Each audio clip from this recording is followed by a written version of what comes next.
So welcome back everyone. Let us now try to understand. So far we know that Bloch equations help us a lot to understand the macroscopic picture of magnetization and its rotation under various B fields, right? So let us now try to see what Bloch equations cannot tell us. Okay, so just to remind you all, so we have d by dt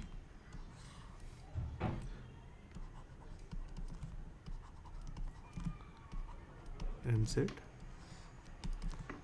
and you have first matrix which is given by minus r2 minus offset omega 1 sine theta and offset minus r2 minus omega 1 cos theta cos phi, and minus omega 1 sine phi omega 1 cos phi and minus r1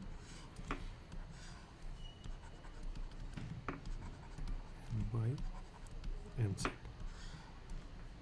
plus the r1 term which is 0 0 m naught, right? So this is the set of Bloch equations now we all are aware of, which basically tells you that how mz, which is the bulk magnetization, moves under various magnetic fields. So when I say various magnetic fields, what are these various magnetic fields? One is offset, or we can say delta B naught, right? So offset with respect to the static magnetic field, right? So that's why delta B naught, and then B1 field, and there is one more field which we have not discussed, under which also mz moves, which is called as magnetic field gradients.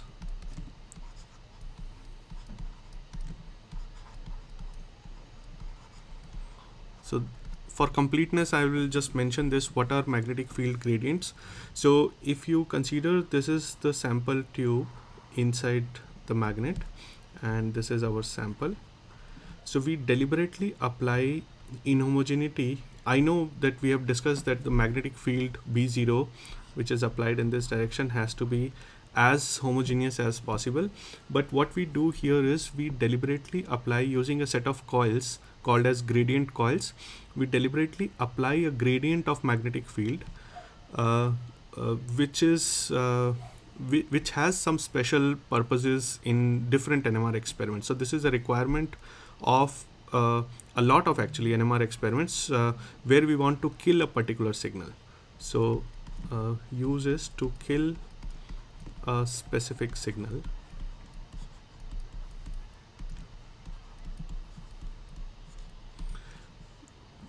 or some specific magnetization term.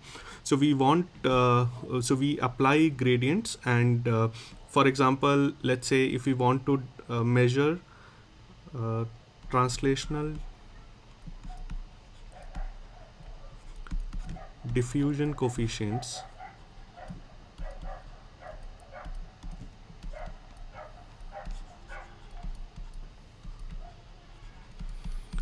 so we carry out an experiment which is called as diffusion optimized spectroscopy, known as DOSI. So in this gradients are used. Similarly, there are many other experiments where gradients are used, which are applied like this. So you have another coil in addition to the superconducting magnetic coil and the cryoshim. So you have one more coil which is called as magnetic field gradients or gradient coil, under which also the mz moves. So mz basically moves under the influence of different magnetic fields. Okay, so coming back to Bloch equations, one can easily understand excitation of magnetization or refocusing or inversion of magnetization, broadband or selective pulses, relaxation effects and all, right? But what we cannot understand is we don't know how individual spins are moving, right? So as I said, that this is a microscopic model. So Bloch equations are macroscopic model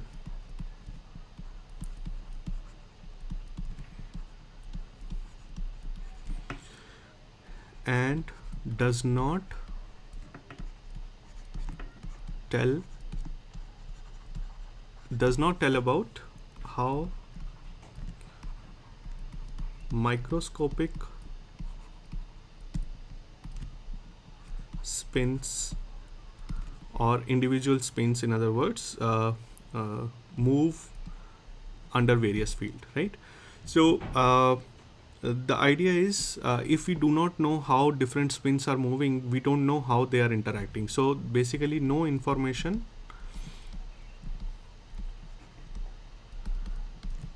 on spin-spin interactions. So we will later see in the course that there can be different type of spin-spin interactions. For example, there can be dipole-dipole couplings, there can be scalar couplings, there can be quadrupolar coupling interactions, and so all of that information cannot be explained by Bloch equations. So to understand the quantum description of NMR, we need to to fully understand the quantum description, we need to understand what is density matrix,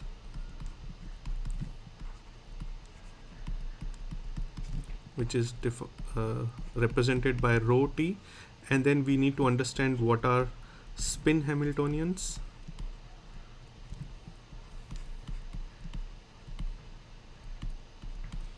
these are the operators which measure energy, and this is discussed through Liouville, von Neumann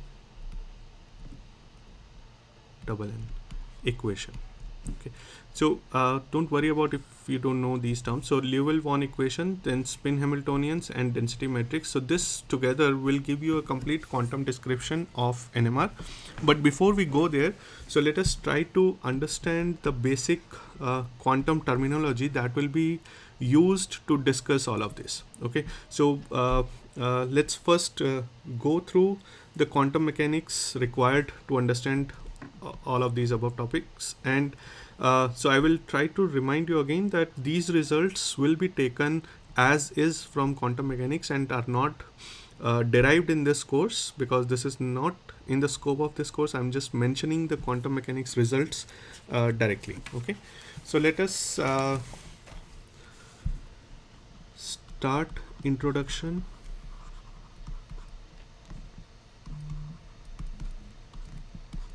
to basic quantum mechanics to be used here. Okay, so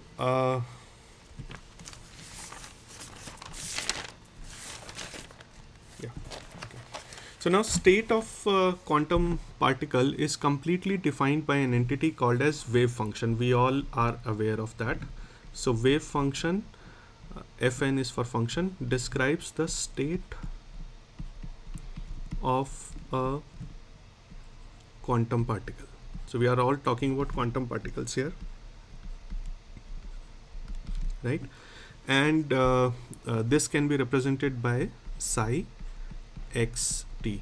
Okay, so where x is used if single space coordinate, if it's a single space coordinate, so that is if the particle is moving in one dimension, and if the particle is moving in n dimensional space, then n variables are used, or if it's moving in 3 dimensions, then we can write psi is a function of x, y, z, and the 4th dimension as time. Okay, because particle is also moving in space, right? It is not static. Also, psi in general is a complex function. That means if you take complex conjugate of psi, that will not be equal to psi, right? Because in general it is a complex number. Also, psi as is used here in all the equations will be treated as if it is normalized. So I will write psi xt is, so I'm assuming that here the particle is moving in one dimensional space, so that's why I'm writing it as x, but it is not necessary that it will hold. So I can keep switching between x and xyz or any other dimensions. Okay, so this is for simplicity. Simplicity I'm just writing as xt. So psi xt is normalized. How do you write that a function is normalized? So you integrate over all space and you take complex conjugate xt and psi xt dx is equal to 1, right? So that's how you define the normalization conditions. So this is what is the wave function. Okay, it gives you complete information about the particle. Okay, now we all are also aware of Schrodinger equation, right?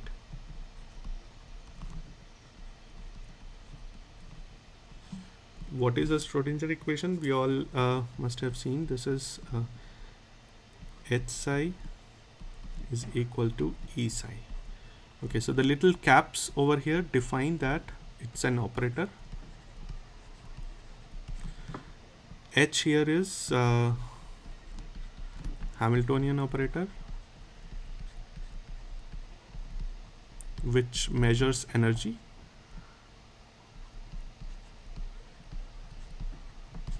Psi, as we discussed, that it's a state function.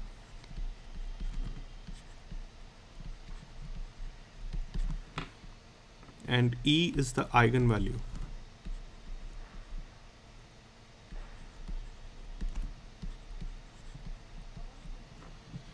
Measured by H, right? So, okay. Measured by H operating on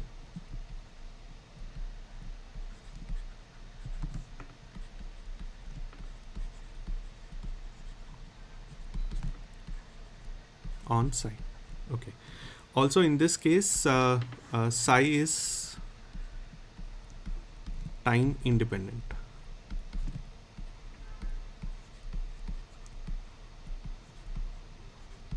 That means psi is not moving in space, right? So the equation of motion of wave function where psi is now time dependent is given by the equation of motion of psi is given by d by dt. Now here obviously the psi has to be time dependent, otherwise psi will not move, is equal to minus I over h cross h cap psi xt, right? So this is called as time dependent Schrodinger equation.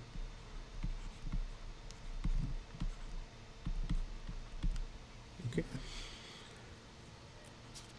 All right. Okay. So let us also see what there is something called as Dirac notation. So instead of writing all these integrals in expanded forms and the equations in expanded form, we will be using Dirac notation, which is much easier to write. So Dirac notation.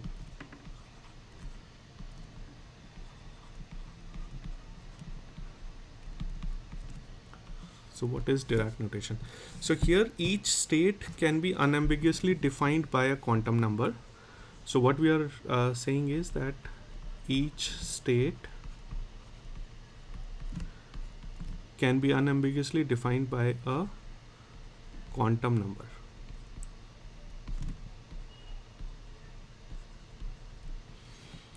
Okay, these are integral values, and in case of spin quantum number, these are also half integrals. For all other quantum numbers, this will be integral values, right? So half. Again, I'm sure you all know all of this for spin quantum number. Okay. So quantum mechanical state in Hilbert space can be written as psi n. Sorry, this is n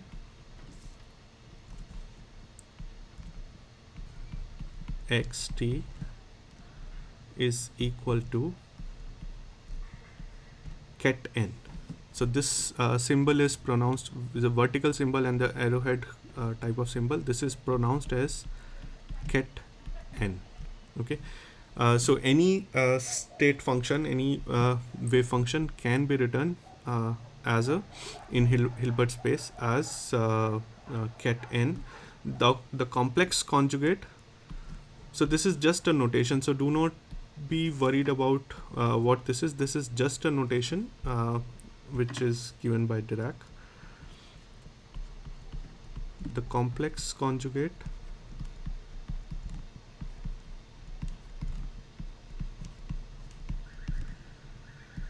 of psi n xt is called as bra n. Okay, how do you write that? So you have psi n star xt and then you write it in reverse. So now this is read as bra n. So now from this notion you can see that if you write bra n and ket n, it makes a complete bracket. I mean, yeah, it does sound weird, but that's how this nomenclature is, that bra and ket. So if I write this as this will be n. So then this forms a bracket. Okay. And what does this imply? So a bracket written together or bracket written together basically implies that you have psi star n xt and you have psi n xt, and this is integral over all space theta, so minus infinity to plus infinity, and this is equal to 1 due to normalization condition.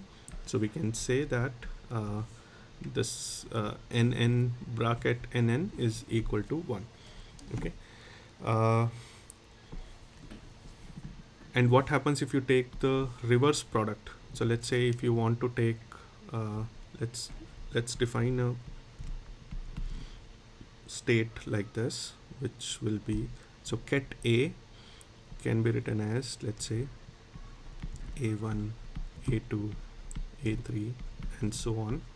So this will be a ket a state, which is n cross 1 matrix, and let's say if you have bra n, this will become complex conjugate and then transpose also in case of matrix, if it's a matrix representation. So a1 star, a2 star, a3 star,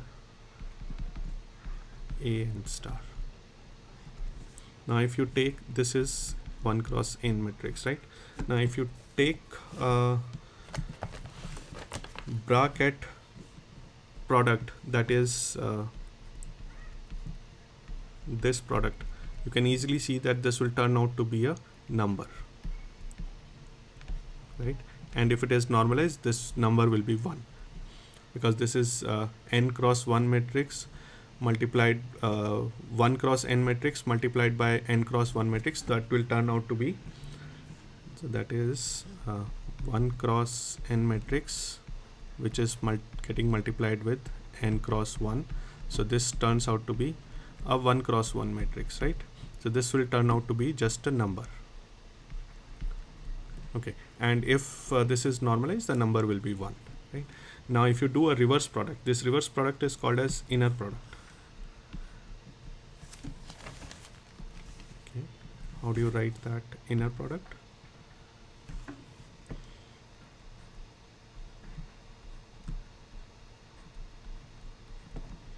So now if you multiply this, you can realize that this will be a matrix which is n cross 1 getting multiplied with 1 cross n. So this will give you a n cross n matrix. I'm sure you all are aware of matrix multiplication, so I'm not going to go into details of this. So this is called as n cross n. This will be n cross n matrix, right? Okay, so we will be encountering these kind of inner products in these calculations, so that's why I'm mentioning this. Okay, now let's say if you are if you take product of two different brackets, so two different states, so you have bra A multiplied with ket n, ket B, and this can be written as BA complex conjugate. Okay. Also, let's say if you have a matrix M, M11, M12, M21, M22, and this is a 2 cross 1 matrix, A1, A2. So this is 2 cross 2, 2 cross 1. If you are operating M operator onto the state A, what do you get? So you get a product over here, which will be M11 A1 plus M12 A2, M21 A1 plus M22 A2.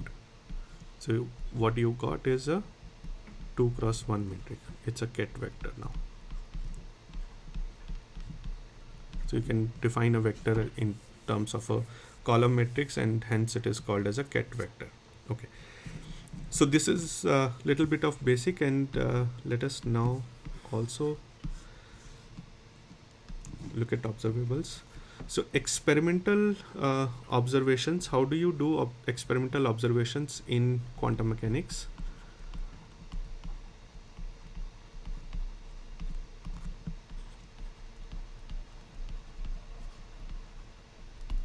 So experimental observations. So quantum mechanics provides a procedure to predict the probabilities of obtaining particular results. Okay, so I'm not saying that it gives you a particular result. Any observation you make in quantum mechanics is associated with certain eigenvalue, and quantum mechanics provides what will be the probability of that eigenvalue, which is the result of an experiment, right? So we all understand that whenever we make any measurement, it gives us an eigenvalue. For example, if we are operating Hamiltonian on a state function, we are getting back energy, right? But it can have several eigenvalues. So we don't know which eigenvalue will be given by a quantum mechanical observation, because those are unpredictable. It will give you a set of eigenvalues. So out of those eigenvalues, it will give out a particular value, but which value it will give out, that is not clear. So for example, if I'm writing H psi equal to E psi, and let's say E belongs to a set of eigenvalues E1, E2, E3, and so on. So I'm sure every time I make this observation, I'll get one of these eigenvalues. But which eigenvalue it is going to give is not clear. It will only tell you that probability of getting E2 eigenvalue or E3 eigenvalue is known. Okay, so we can say that, okay, this observation will come, will give an output E3 with so and so probability. Okay, so what we can say is that quantum mechanics provides a procedure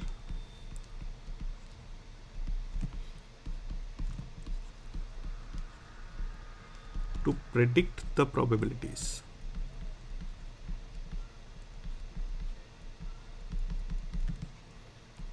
of obtaining particular results.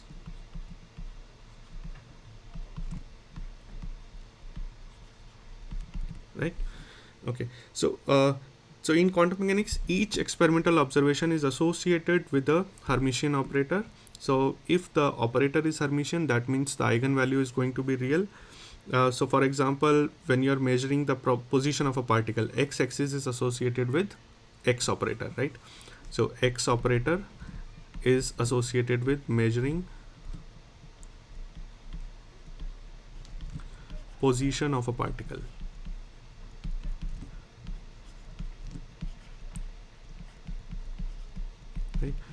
and this operator is Hermitian.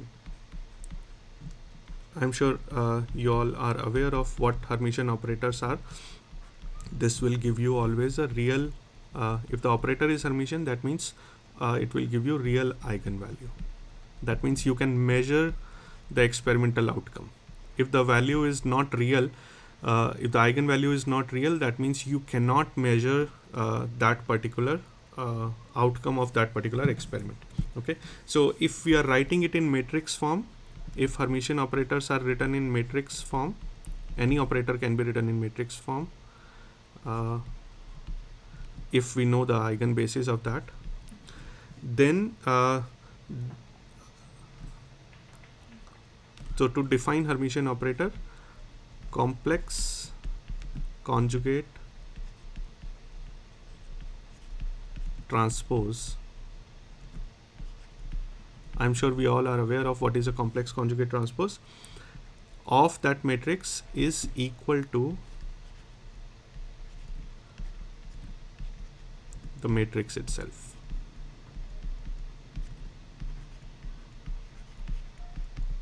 Okay, so that also you must have read in matrix algebra as well, right? Okay, so that is a little bit about observations. So as I said, there are several possible outcomes of an experiment which are all eigenvalues of the operator. So an operator can have multiple eigenvalues. All those eigenvalues are possible with different probabilities.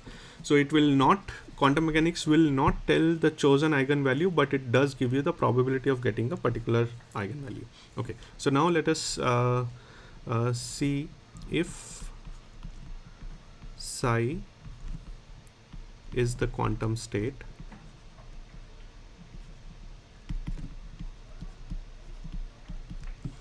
and let's say Q is the observable operator. So when I say observable, that means it's a Hermitian operator.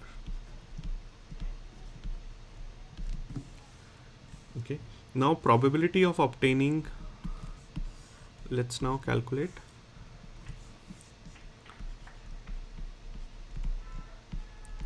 probability of obtaining the result Qn is given by, let's say, probability of Qn. This will be given by n, so bra n get psi mod and square. Okay, so this tells you the probability. So probability of getting a particular eigenvalue. Okay, so where Q operator operates on n state gives you Qn get n, right? So Qn is one of the eigenvalues, and what will be the probability of that? Probability of that is given by for Q operating on state psi. Let's say if Q is operating on n only, then what is the probability of getting Qn? Then the probability will be 1. Okay, so why this will be 1? So what I'm saying is that if psi is equal to n, that is, I'm not talking about any random quantum state, I'm talking about a eigenstate. Okay, so system is, or in other words we can say that system is present in eigenstate.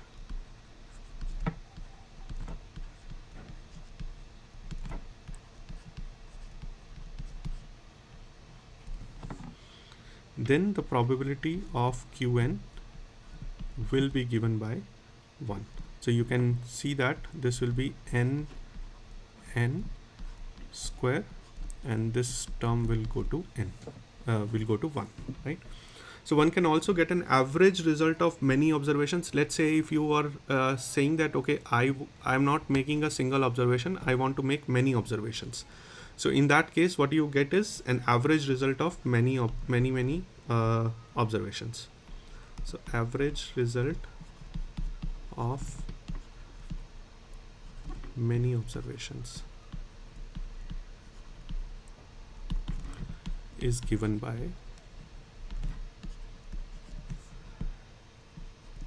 so it is shown as a bracket together without any vertical lines. So if I'm writing this, that means I'm saying that I'm measuring a average result of observations or expectation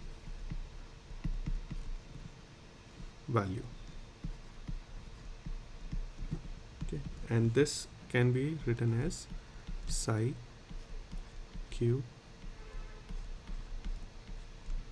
so bra psi q and then ket psi. Okay, and of course I'm assuming here that psi is normalized. If it's not, you will get in denominator you will get a bracket psi. All right, so again this is you must have seen already. Maybe Dirac notation might be new for some of you. Okay, so also in most of these calculations, again this is only for convenience, we will be working in something called as natural units. What are natural units? Where h cross is assumed to be 1. So that means in so the time dependent Schrodinger equation can be now written as d by dt psi xt and minus I. So now I'm not writing in denominator h cross, so I'm just writing minus I h psi xt. So I'm saying that h bar is equal to 1. Okay, so this is only for convenience. It is the handling becomes very convenient, so that's the reason to use natural units. Okay, so now let us see what are superposition states. So we have already seen this is a eigenstate, for example, right? So now let's see what is the difference between superposition states and stationary states or eigenstates. So superposition state and stationary state.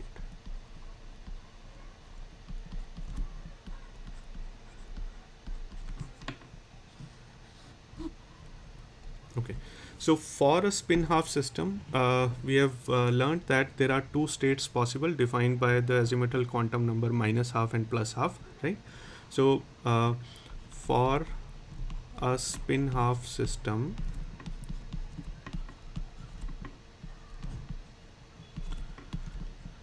we know that there are two states. One is alpha. Now I'm writing alpha in Dirac notation, alpha and beta. Okay, so this is associated, we'll see that this is associated with a couple of quantum numbers. This is also associated with two quantum numbers, which will come later in this lecture. Okay, so these two are eigenstates, right? These two are eigenstates. So, but now it is not necessary that the system is always present in eigenstate. We can always prepare the system in a linear combination of these two states. So what I mean is that I have the liberty to make the quantum system which is defined by F state, which is C alpha plus C2 beta. Okay, where C1 and C2 are coefficients such that the energy eigenstate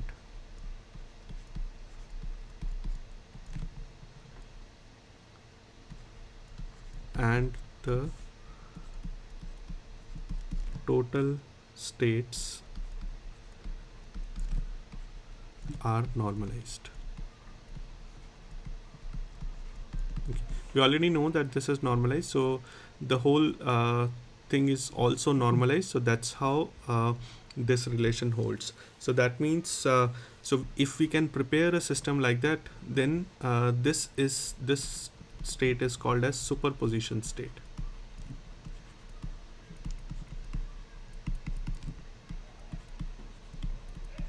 Okay.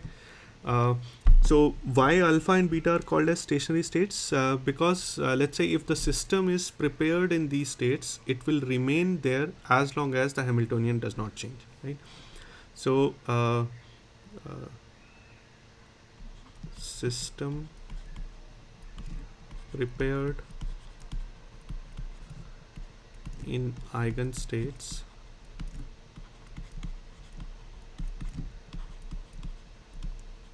remains there as long as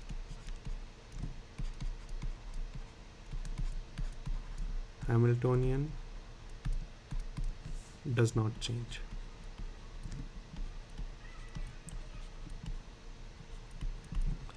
And thus it is called as stationary state. So this distinction should be clear, that you don't need to be always in stationary state, you can be in superposition states also, right? Okay, so now let us also talk about angular momentum again. I know we have already discussed the classical part, angular momentum. In I think first or second lecture we discussed angular momentum. Now consider the quantum mechanics of a system that is free to rotate in three-dimensional space. So let's say that psi is a function of x, y, z and time, and now the system is free to rotate in 3 dimensions. So in this case the angular momentum operators will be given by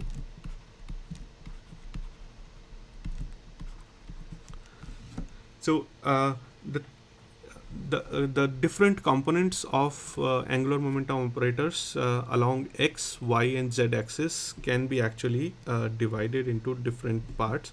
So what you can say is that Lx operator, so again I'm putting a cap for this operator, so Lx is given by minus I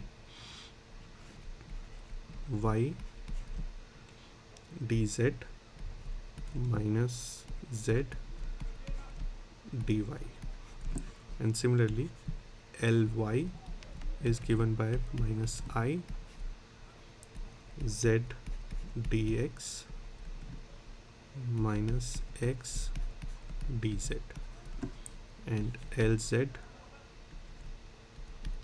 is given by minus I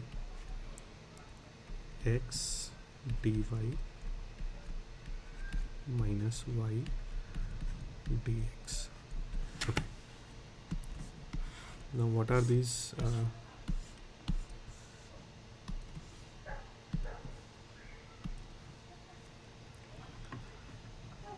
so if you want to operate x alone on psi x, y, z, t, it will simply be a multiplication of x with psi. So this operation is just a multiplication, this position operator simply multiplies with the wave function, and the operator dx or dy dz is the partial derivative with respect to that coordinate. So del by del x, and if we are talking about dy, then this is del by del y, dz is del by del z. Okay. Now the three angular momentum operators also obey cyclic commutation relation. So what is cyclic commutation relation? So you have Lx, again I'm assuming that you know commutation relation already, so Lx Ly, commutation of Lx Ly is equal to minus, no not minus, this is plus I Lz.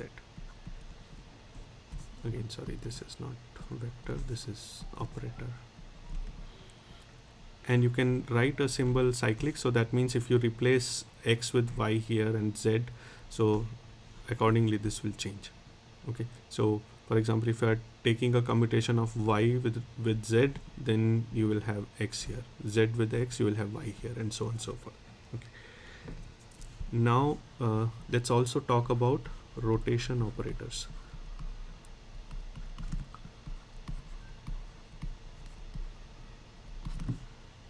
So again, these are all the results which you have already seen in quantum mechanics at some level. So I'm not discussing the details of it. I'm just trying to remind you all the expressions so that we can use it and you don't have any trouble recalling it.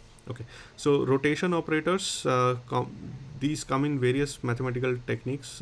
You must have also seen these kind of operators in symmetry and group theory course. So complex exponentials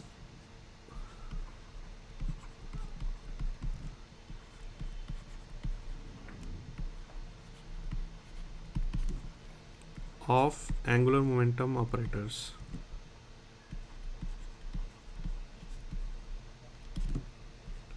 are called as rotation operators.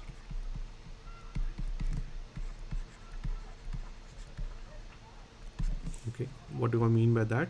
I mean that Rx, if Rx is the rotation operator about x-axis by an angle beta, then I can say that this is exponential of minus I beta Lx, where Lx is my angular momentum operator about x-axis. Okay, and beta is the rotation angle. So similarly, Rx, Ry, Rz can also be thought of. Also, we can see that if we are doing a clockwise rotation and then anti-clockwise rotation by a same amount, same angle b, then it should turn out to be no change. That means identity operator. So what I mean is that if we are doing Rx beta and Rx minus beta, that is the inverse of this operator.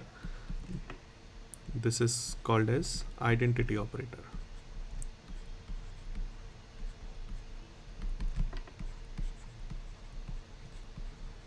So here inverse is taken by changing the angle to negative of the previous angle. Also, the rotation operator commutes with angular momentum operator if they are about of same axis. They are about the same axis. So meaning if we are taking Rx beta and we are rotating it by angle B, and we are also operating Lx, then the order of operation does not matter. Right?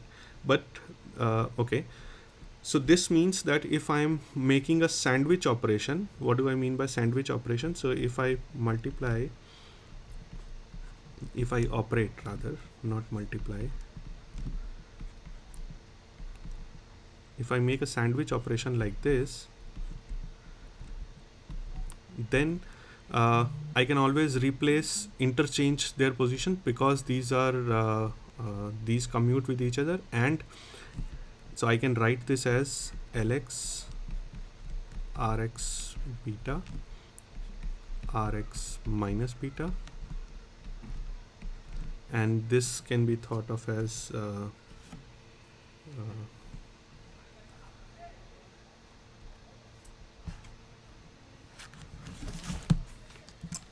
so this can be thought of as the whole thing can be thought of as, so if this turns out to be E, that means you're getting Lx back. So if you are operating Lx on both sides by Rx beta and minus beta, it is not changing. So the whole thing, this whole thing can then be termed as identity operator, right? So it does, that means a rotation of a vector about its own axis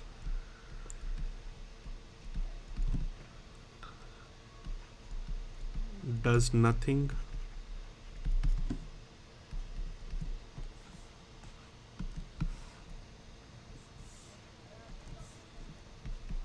to the vector. How do I draw pictorially? So if I have, let's say, this is my vector, and I'm doing, so vector is along x-axis and I'm doing a x rotation, this is Rx by an angle beta, then the vector will not change and will remain where it was, right? This is very obvious. Okay. Now let us in the same manner, so if we do a rotation to a vector where the vector is not lying about the same axis as the axis of rotation, what will happen? Of course it will rotate. How it will rotate? So let's say if I have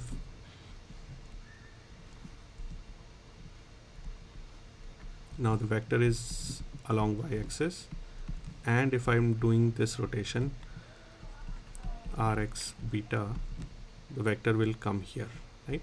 This will be the new position with the same magnitude, and now this angle is beta, right?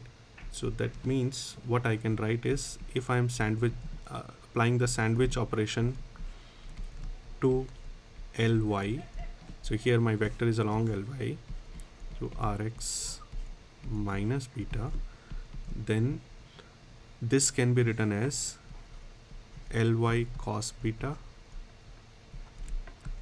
which is coming from this side, and then this is the vector sum, so this is coming from Ly sine Lz, so this will be Lz sine beta,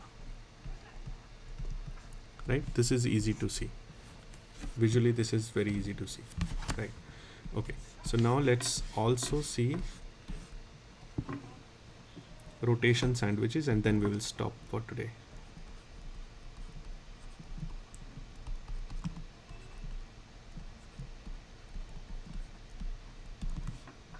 So these are really important, as you have learned that any kind of when we are applying RF pulses to a magnetization, then magnetization rotates to a particular axis, right? In bulk magnetization by Bloch equations, we have seen that. So similar rotation sandwiches or rotation operators do occur in quantum mechanics also, which can describe the rotation of different spins, right? Okay. So let's write the rotation sandwich as Rx theta. Now we are generalizing the angle to theta.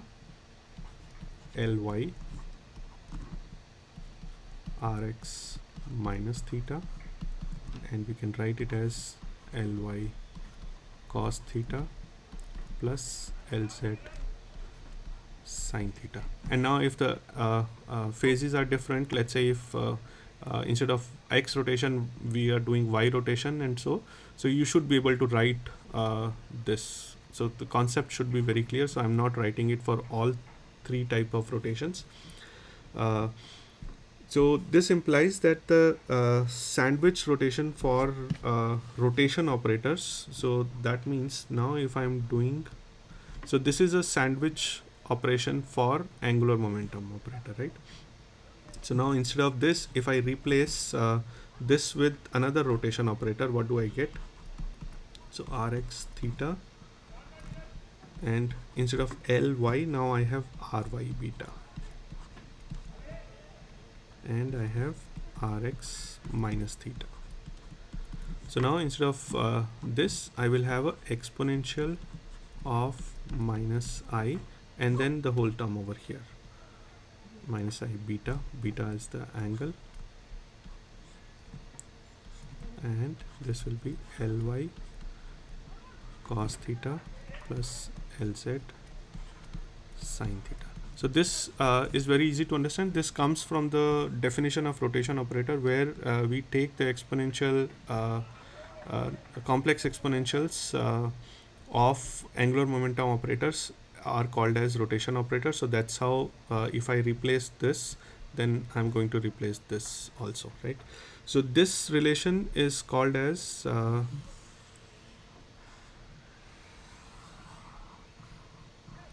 rotation sandwich for rotation operators. Okay, so rotation sandwich for rotation operators.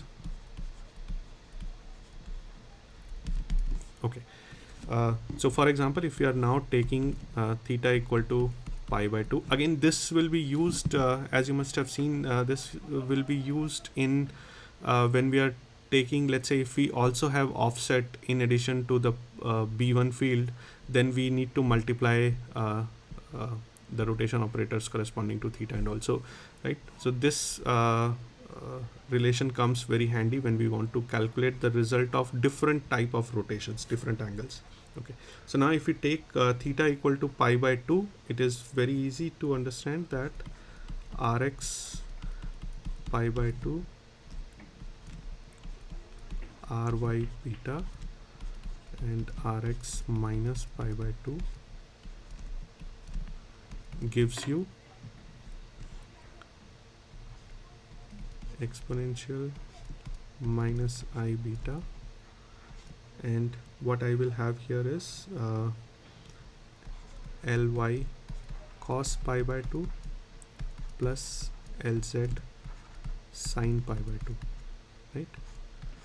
And cos pi by 2 will be 0, sin pi by 2 will be 1, so you are left with I beta